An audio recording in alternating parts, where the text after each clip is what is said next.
Bonjour et bienvenue dans ce deuxième épisode du podcast Les Re-Remarques, votre podcast fantasy, romantaisie et littérature de l'imaginaire. Dora l'exploratrice. Jingle.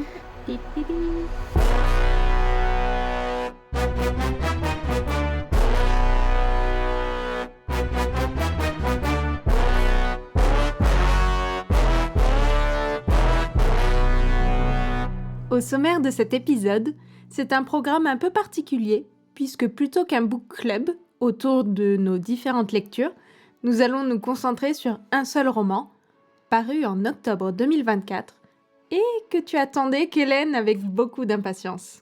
Et oui, après nous avoir régalé avec Capitale du Sud, la trilogie qui, avec Capitale du Nord de Claire Duvivier, formait la saga de la Tour de Garde, c'est bien Guillaume Chamanadjian que nous avons pu retrouver dans son premier one-shot, Une valse pour les grotesques.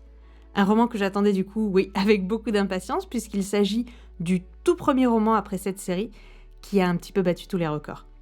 Si on attend souvent au tournant le second roman, en fantasy, c'est souvent l'après-première série qui est très attendue et très scrutée. Et justement, pour moi, Une valse pour les grotesques est une réussite totale, qui a réussi à me convaincre que Capitale du Sud n'était que le début d'une carrière très prometteuse. Pour ma part, il s'agit du premier roman de Guillaume Chamanadjian. Je n'avais pas eu l'occasion de lire Capitale du Sud, et c'est pourtant pas faute de propagande de ma part. Mais l'occasion a été trop bonne puisque Guillaume Chamanadjian passait pour une dédicace à Marseille. Autant vous dire que nous en avons profité et que nous sommes ravis d'interviewer notre tout premier invité.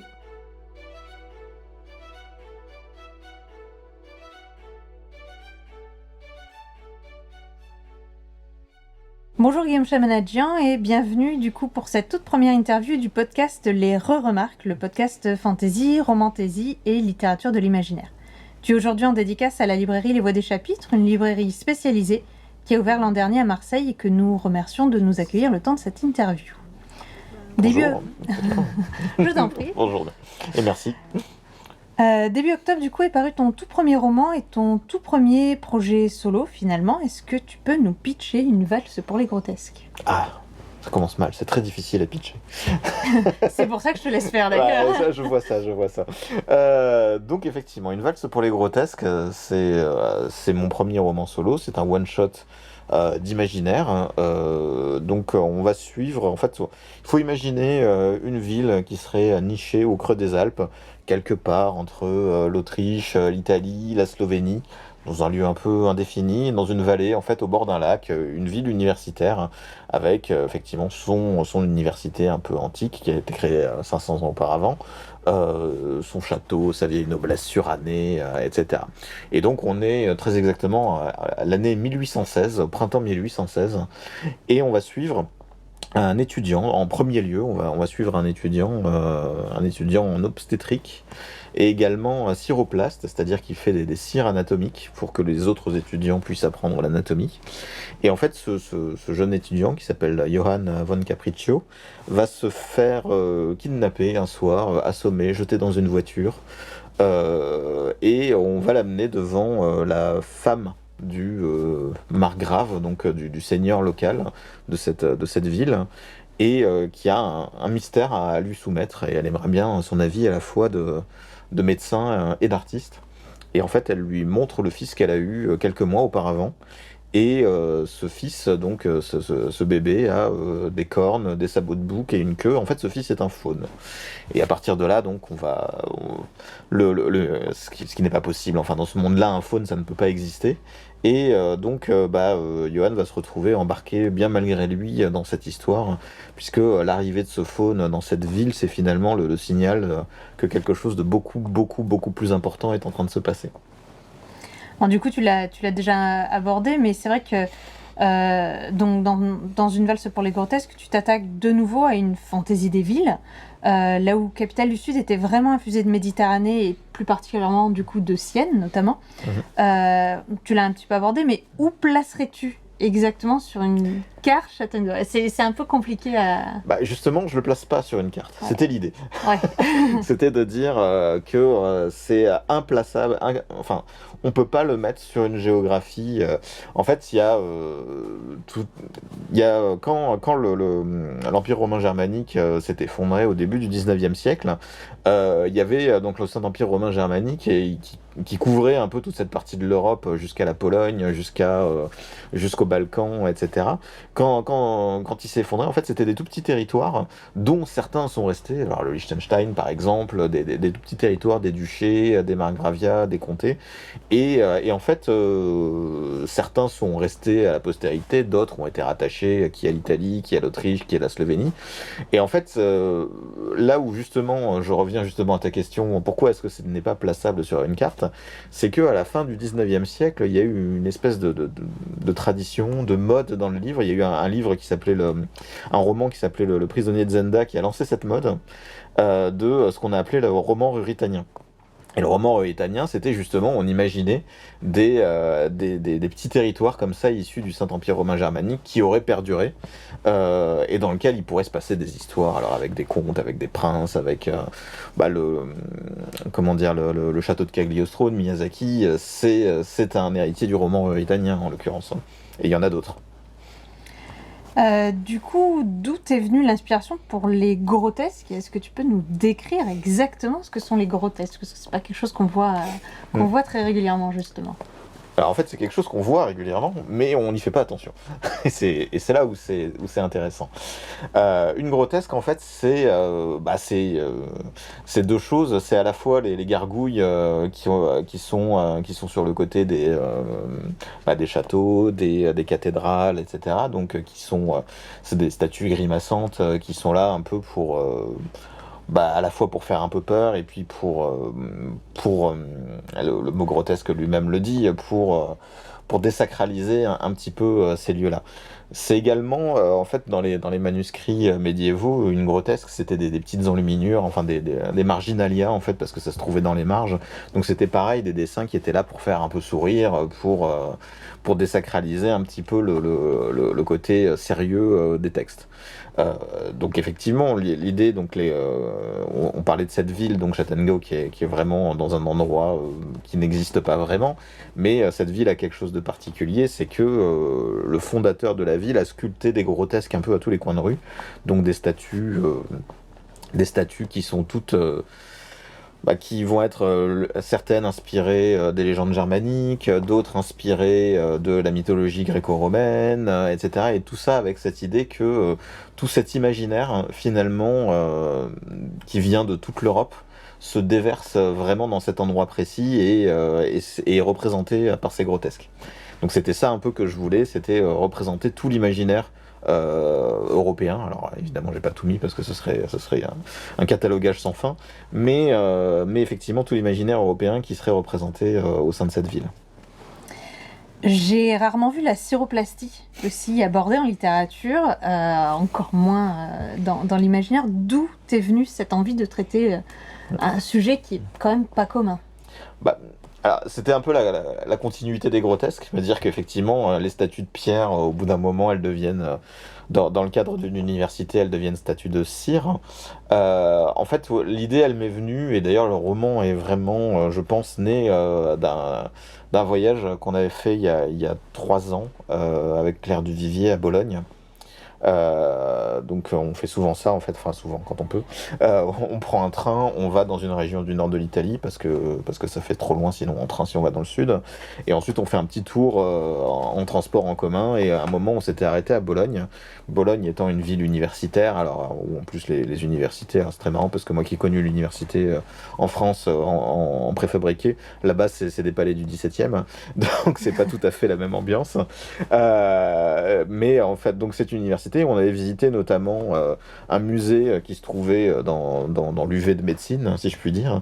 Donc c'était un musée de la médecine et où il y avait des écorchés et il y avait notamment tout un tas de cires anatomiques. Dont une qui est une œuvre d'art assez incroyable en fait, dont je me suis inspiré pour la première cire anatomique qui apparaît dans le roman. C'est une statue, une cire anatomique qui s'appelle la Vénérina et qui représente vraiment une femme enceinte dont on peut enlever effectivement le torse et puis ôter tous les organes qui sont en cire pour pouvoir les étudier. Et elle a un côté, effectivement, c'est un outil pratique pour que les étudiants apprennent, mais c'est surtout une statue absolument extraordinaire avec une femme alanguie enfin, c'est une vraie œuvre d'art. Et c'est justement ce point qui dit que c'est à la fois un outil pratique pour apprendre et à la fois une œuvre d'art, où je me suis dit, là, je tiens quelque chose pour le roman. C'est vrai qu'il y a beaucoup de parallèles et de recroisements dans le roman entre l'art et la science. Moi, c'est vrai à la lecture, je pensais à Frankenstein, l'époque à laquelle ça se passe aidait d'autant plus. Je pensais à Pygmalion, justement, avec ce côté des statues à qui il va arriver des choses sans trop spoiler. Donc il y a vraiment ce côté-là entre la science et l'art qui est... Je disais tout à l'heure, effectivement, le roman se déroule à l'été 1816. Ça avait un intérêt. Ce qu'il faut savoir, c'est qu'à l'été 1816, sur les berges d'un autre lac à quelques centaines de kilomètres de Château-Gau, il y a 4 amis qui se lancent un défi d'écrire chacun un roman fantastique ou de science-fiction. Et parmi ceux-là, il y a Mary Shelley qui va du coup commencer la rédaction de son Frankenstein. Donc c'était important pour moi de mettre ce parallèle finalement entre les deux, parce que c'est justement ce moment où la science devient fiction. Et c'est pas la naissance de la science-fiction, mais c'est le moment où, parce que la science-fiction existait par ailleurs, mais c'est le moment où la science-fiction devient importante en Europe finalement. Alors c'est parfait, on va pouvoir glisser sur la suite, parce que justement la lecture du roman, j'y ai trouvé des éléments, bien sûr du chrony, forcément. J'y ai trouvé du roman gothique, donc plutôt de la proto-science-fiction et du fantastique, de la fantasy, forcément. Et on va en profiter puisqu'on est dans une librairie justement spécialisée où ces genres sont séparés. Où est-ce que toi, tu classerais Une valse pour les grotesques ? Non, je ne le classe pas. C'est l'avantage d'être que l'auteur. Ah, c'est ça, je ne suis que l'auteur. Umberto Eco disait que l'auteur était finalement le moins bien placé pour parler de son roman. Voilà, je ne le classe pas. C'est pas que je m'y refuse ou quoi, c'est qu'en fait je ne sais pas. La réalité c'est que je ne sais pas. Il y a effectivement, comme tu disais, une part de science-fiction dedans, une part d'héritage du roman gothique, mais la science-fiction de Mary Shelley, elle est quand même héritière du roman gothique. Il y a une part de fantaisie parce qu'on est dans une géographie imaginaire. Moi, je ne sais pas dans quelle case vraiment est-ce qu'il faut classer ce roman. Je laisse le lecteur décider s'il veut en mettre une case. Du coup, c'est bien, tu te frottes déjà à plusieurs genres finalement dans ce nouveau roman. Est-ce qu'on peut un jour imaginer un roman de pure science-fiction que tu écrives ?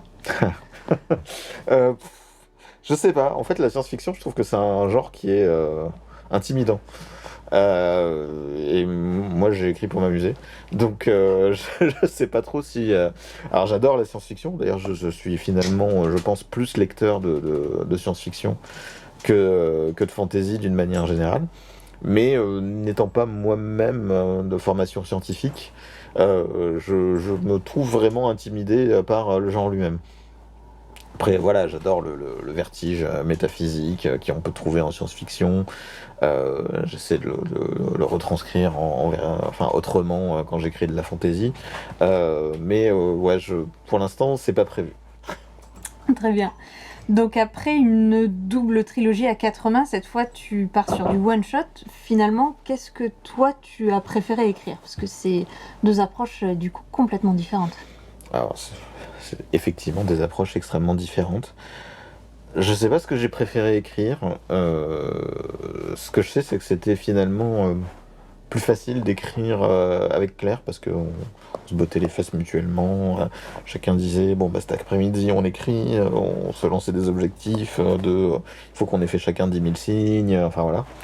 Donc il y avait une espèce d'émulation en plus qui faisait que on se lançait le défi d'écrire 10 000 signes. Quand on en avait écrit 8 000, on se retrouve autour de la machine à café, on discutait un petit peu des orientations du chapitre en cours, et puis à la fin de la journée, finalement, on en avait écrit le double de ce qui était prévu. Donc c'est vrai que il y avait le côté création en commun qui, je pense, simplifiait les choses.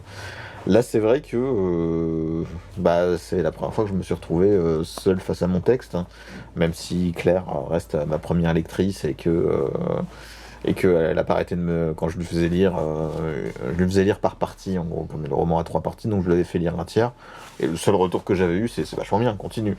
Je fais, ouais, c'est vachement bien, mais c'est compliqué de m'arrêter juste à ça.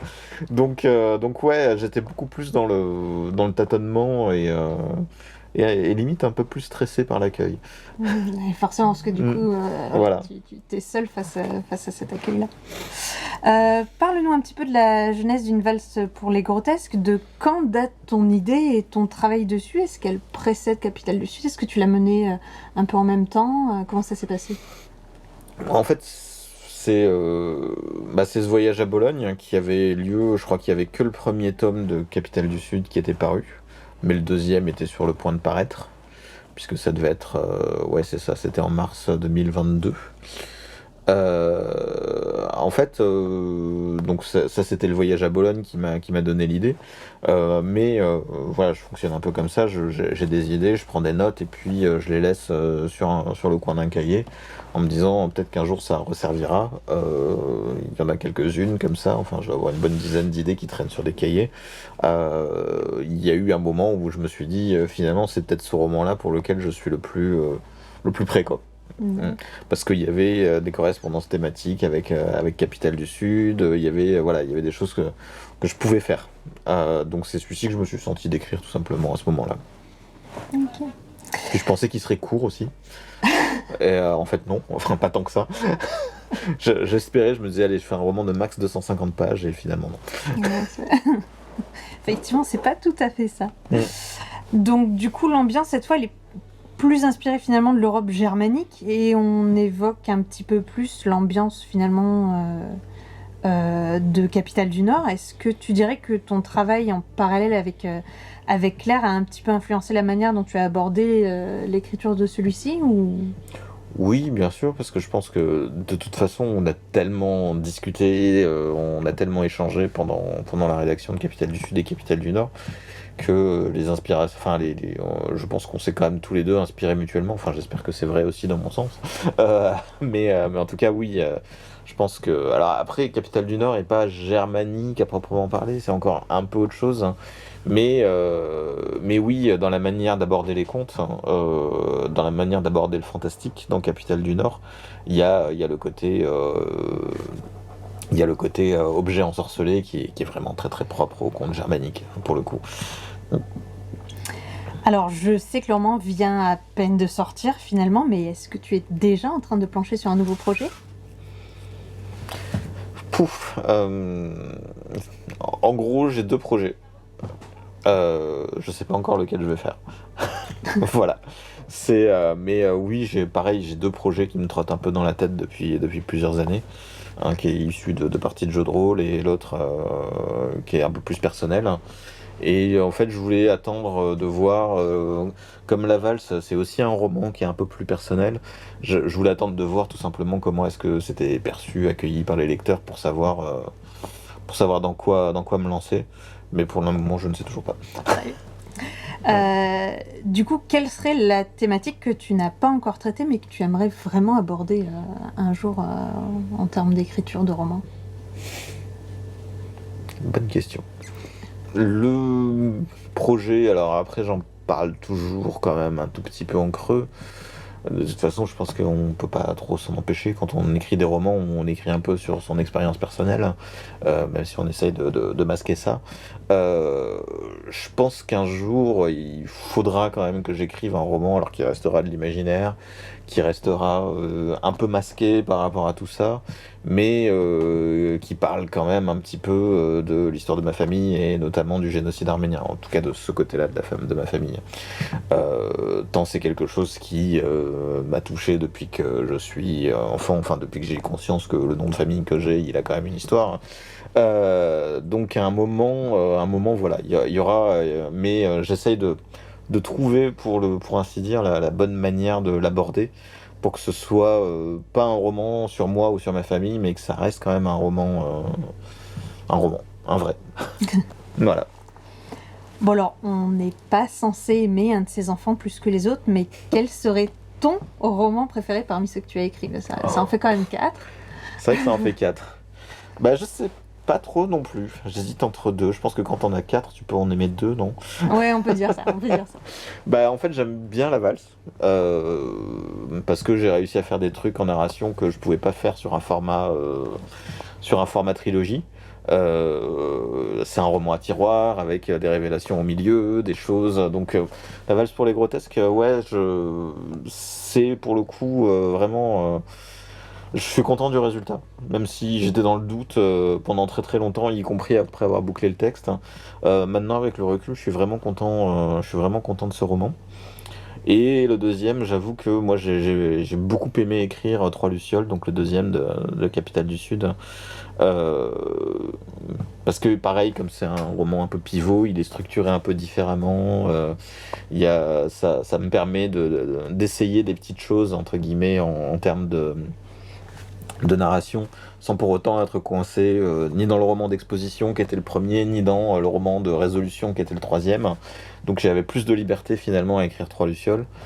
Et voilà, après voilà, on prend des plaisirs simples et un peu bizarres quand on écrit des romans. Je vois tout à fait. Mm. Donc, le livre qui t'a amené à la lecture? Je ne saurais même plus me souvenir en fait. Ou un livre qui t'a marqué au tout début? Allez, le livre qui m'a marqué vraiment au tout début en tant que lecteur, je pense que c'était un roman d'Agatha Christie, qui est Le meurtre de Roger Ackroyd. Alors je vais pas raconter la fin, mais en fait c'est vraiment la fin qui m'a bluffé, parce que tout simplement, en lisant la fin, je me suis dit mais c'est pas possible, elle a pas le droit de faire ça. Et je parlais de l'autrice, hein, elle avait pas le droit de faire ça. Donc ça avait été une espèce de frustration, j'étais encore assez jeune.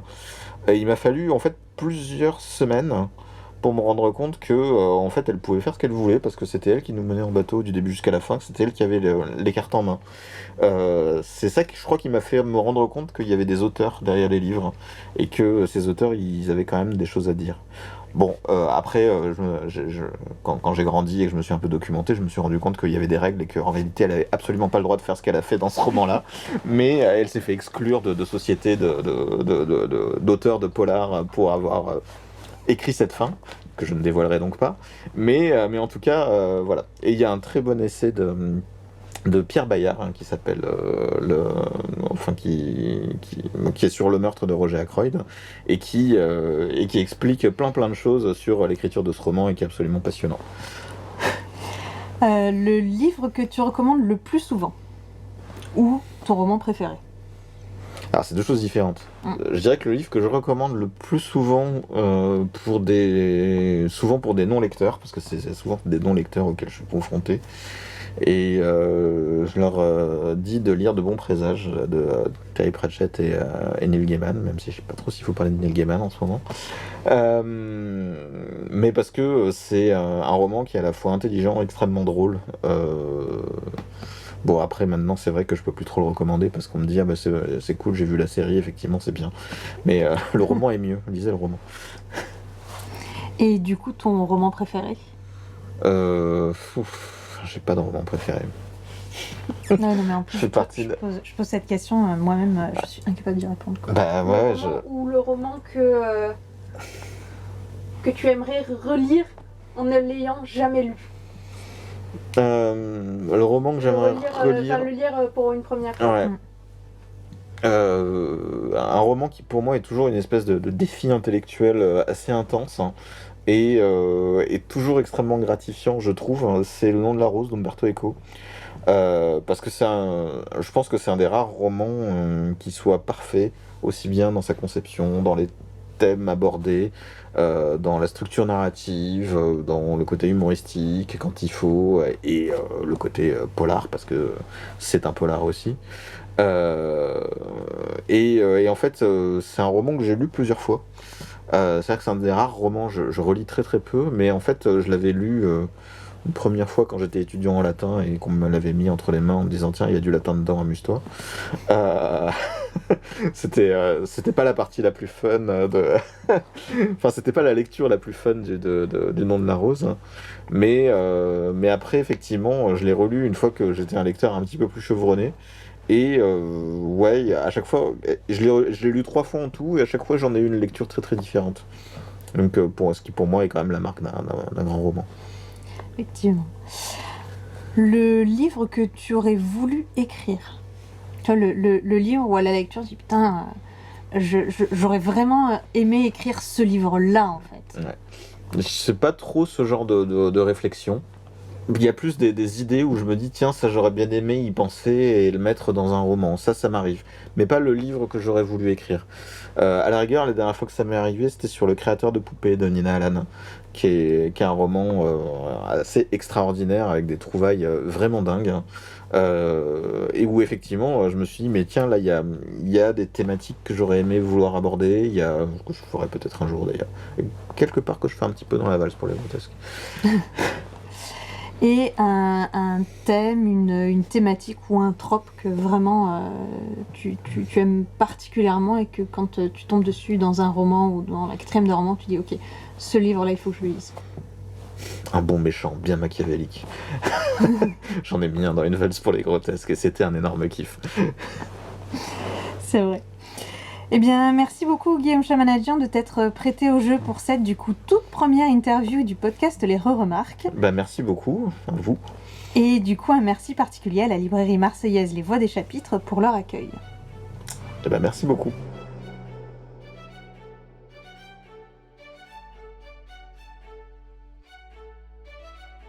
Mirabile ne souhaitait rien de plus qu'un territoire situé dans un lieu imprécis, aux confins du Saint-Empire romain germanique, pour créer une université à l'abri des turpitudes de l'Europe.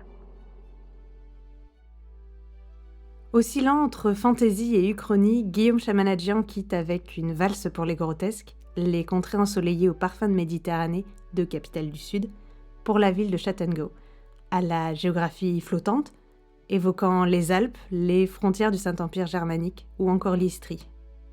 Nous ne ferons pas l'affront de revenir sur le pitch du roman, après celui bien plus exact de Guillaume, et de nous concentrer du coup sur ce qui nous a marqué. Je pense qu'il faut commencer par signaler qu'il est parfois difficile de chroniquer des univers riches et complexes. Et une valse pour les grotesques ne déroge pas à la règle. La fiction et la réalité se mêlent et créent une intrigue autour du personnage de Mirabile, le tout avec onirisme. On retrouve aussi dans ce nouveau roman le thème récurrent du récit légende qui prend vie, crée sa réalité ou existe par la croyance des autres, et je pense que c'est un des aspects qui m'a le plus touchée.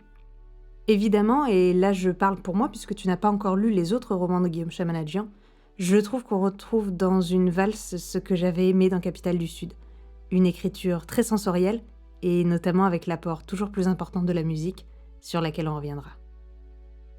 Une fiction immaculée, œuvre d'art d'un mage astrologue qui plaçait la connaissance au-dessus de tout. On le sait, l'histoire n'est qu'une fiction, celle des victorieux, des rois et des grandes gens. Mais que se passe-t-il quand cette fiction arrive au bout de sa fonction ? C'est une des thématiques que développe une valse pour les grotesques, interrogeant le rapport entre l'art et la fiction, celle qui aide l'humanité à supporter la vie et qui nous définit peut-être plus que tout. Oui, et au final, la fantaisie s'immisce dans le récit par touches discrètes. On se retrouve sur un jeu de pistes parallèle à l'intrigue pour faire le lien entre les éléments de fantaisie. Cela amène un vent de fraîcheur et change pour moi des univers que je lis habituellement. J'ai trouvé intéressant le background autour de Napoléon Bonaparte. Cela nous rattache à la réalité, tout en mettant en avant des éléments de fantaisie. Au final, nous l'avons déjà abordé dans l'interview, mais c'est d'ailleurs ce qui fait la complexité de classement du roman. Évidemment, on est dans un récit d'imaginaire, mais la frontière ici entre réalisme magique, fantaisie, uchronie et donc SF est vraiment très fine. Les 100 premières pages du récit posent le cadre et l'univers de l'auteur. On prend notre temps et c'est très agréable. Le langage est particulièrement léché et le récit est étoffé par un folklore riche. Ouais, une valse fait vraiment partie de ces romans très littéraires et un petit peu moins fantasy badaboum boule de feu. On est vraiment sur un roman qui évoque la littérature française classique, plus que les fantasy blockbusters anglophones. On a encore une vraie culture en France de cette littérature imaginaire que certains pourront qualifier de plus exigeante, mais une valse pour les grotesques réussit à ne pas tomber dans les travers du trop intellectuel ennuyeux, et loin de là, le roman se dévore. C'est sûr que l'organisation en 3 parties, à la manière d'une valse qui se danse sur 3 temps, est un procédé qui donne un cachet vraiment littéraire et parfait le propos. La dernière partie du livre nous offre un nouvel aperçu sur les événements et revient dans le passé. C'est particulièrement réussi et ça donne d'autant plus envie de le relire par la suite. Poursuivre le jeu de piste de l'auteur et redécouvrir les petits éléments qui peuvent paraître insignifiants, mais qui s'éclairent au fur et à mesure de la lecture, jusqu'à la fin, pour revenir au début, quand on vous dit qu'on valse. Je suis tellement d'accord. Je pense que c'est vraiment un de ces romans qui gagne à être relu, qui maîtrise le foreshadowing autant que les passages énigmatiques qui s'éclaircissent vraiment à des moments clés du récit. Je ne fais pas de relecture, mais en le refermant, j'avais déjà envie de m'y replonger, et je le ferai certainement. La référence à Frankenstein de Mary Shelley va probablement me pousser à relire Frankenstein. Je l'avais lu au lycée et j'avais plutôt apprécié la lecture. L'âge m'offrira peut-être un regard nouveau sur l'œuvre.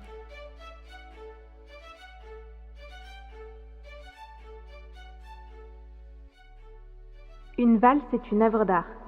Une œuvre ne se comprend pas ou seulement en partie. Ce qu'on ne comprend pas, on le rejette ou on le fait sien. C'est votre nature humaine.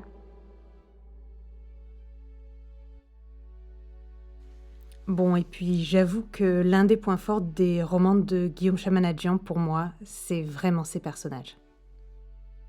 J'ai apprécié avoir le point de vue de Sophia et Johan, qui sont les figures des danseurs de Une valse pour les grotesques. Suivre dans la 3e partie d'autres protagonistes a donné pour moi une saveur supplémentaire au récit. On aborde avec finesse les ressentis, ce qui donne une profondeur au récit. J'ai vraiment trouvé que, de nouveau, dans ce roman, les personnages sont toujours extrêmement bien campés et profondément humains, même justement par écho lorsqu'ils ne le sont pas. Avec Une valse pour les grotesques, Guillaume Chamanadjian appuie vraiment son étiquette de grand auteur de fantaisie des villes.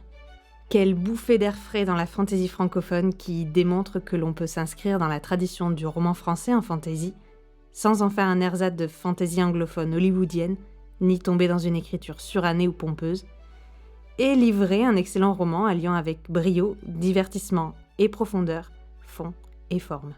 Si vous ne l'avez pas encore lu, nous ne pouvons que vous enjoindre à découvrir Une valse pour les grotesques de Guillaume Chamanadjian, paru aux éditions Les Forges de Vulcain. Que vous ayez aimé sa précédente trilogie ou que vous découvriez l'auteur, oui, c'est vrai que c'est une très bonne porte d'entrée pour découvrir sa plume. Si vous aimez l'imaginaire au global ou si vous souhaitez y initier quelqu'un qui, en temps normal, ne va pas plus loin que le réalisme magique, c'est un roman absolument incontournable. Merci de nous avoir écoutés. Vous pouvez nous retrouver sur les réseaux sociaux, notamment Instagram et TikTok, mais aussi sur notre site internet les-remarques.fr. Le podcast est accessible depuis notre site, mais aussi la plupart des plateformes de podcast.